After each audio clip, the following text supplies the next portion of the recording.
Hi நண்பர்களே, மீண்டும் சேனலுக்கு வந்ததில் ரொம்ப சந்தோஷம்.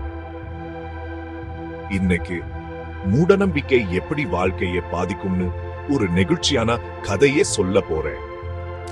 ஒரு கிராமத்துல விஸ்வநாதன் ஒரு ஐயாவும் கமலி அம்மான்னு ஒரு அம்மாவும் இருந்தாங்க. அவங்களுக்கு 3 பிள்ளைங்க. பெரிய பையன் பாஸ்கர், 2வது பொண்ணு சமுத்ரிகா, சின்ன பொண்ணு சிந்து. பிரேக் டைம் சிந்து. விஸ்வநாதன் ஐயாவுக்கு ஜோசியத்துல ரொம்ப நம்பிக்கை. ஜோசியக்காரங்க சொல்லுது எல்லாம் கரெக்டா நடக்கும்னு நினைச்சு பாருங்க. கமலி அம்மா சிந்துவை கருப்பமா இருந்தப்போ 2 பேரும் ஒரு ஜோசியக்காரை பார்க்க போனாங்க. அவர் சொன்னது விஸ்வநாதன் ஐயாவை ரொம்ப கோபப்படுத்தியும் வருதவும் வச்சது. இந்த குழந்தை பிறந்தா உங்களுக்கு கஷ்டம் வரும்னு சொல்லிட்டாரு.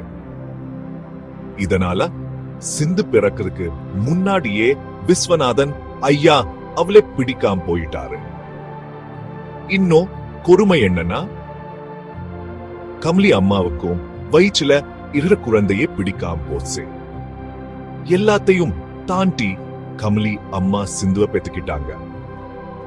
ஜோசியக்கார் சொன்ன மாதிரியே விஸ்வநாதன் ஐயாவுக்கு தொழில பெரிய நஷ்டம். இது அவங்களையும் கமலி அம்மாவையும் சிந்து மேல இன்னும் வெறுப்படைய வச்சது. இத பார்த்தா சிந்துவோட பாட்டி அவளை தன்னோட வளர்த்தாங்க.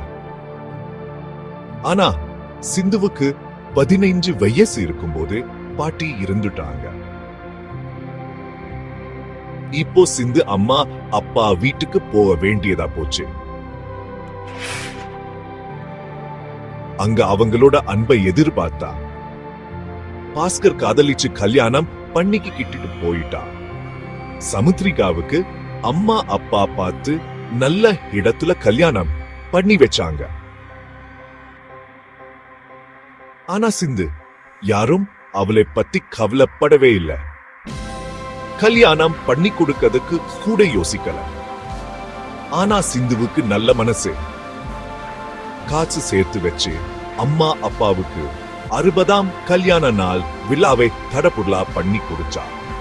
இந்த அன்பான செயலை பார்த்து விஸ்வநாதன் ஐயாவும் கமலி அம்மாவும் தாங்க எவ்வளவு பெரிய தப்பு பண்ணோம்னு புரிஞ்சுக்கிட்டாங்க.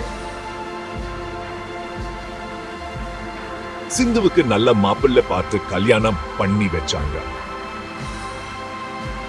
இப்போ சிந்து சந்தோஷமா இருக்கா, அம்மா அப்பாவோட அன்பை பார்த்து. இதுதான் நம்ம கதை. இந்த வீடியோ பிடிச்சிருந்தா சேனலை சப்ஸ்கிரைப் பண்ணுங்க, லைக் பண்ணுங்க. ரொம்ப நன்றி.